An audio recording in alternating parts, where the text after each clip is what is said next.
After months and months and months of asking our colleagues, our friends, and our clients, hey, how are you doing?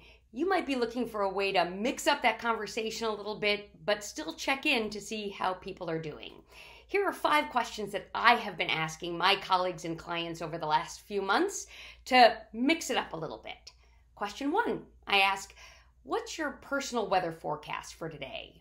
I can tell you for me, today I'm feeling partly cloudy with a hope of some sunshine breaking through a little bit later.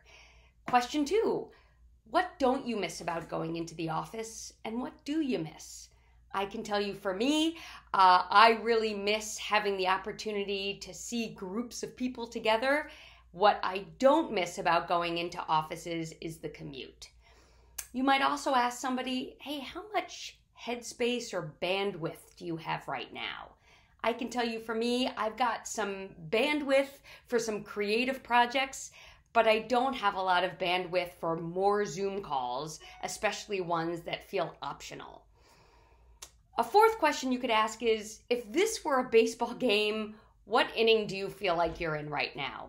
I can tell you that for me, I feel like we're in the 7th inning, and in fact, I'm going to give it a little bit of a stretch as well. I'm hopeful that we're close to the end of whatever this is, but we're not there yet.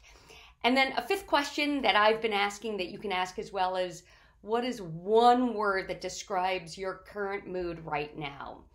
And I'm going to say that my mood right now is hopeful. We still need to check in. We still need to see how our colleagues and clients and family members and friends are doing. But if you're tired of asking over and over again, hey, how you doing? Here are 5 ways to mix it up. And don't forget to really listen to their answer.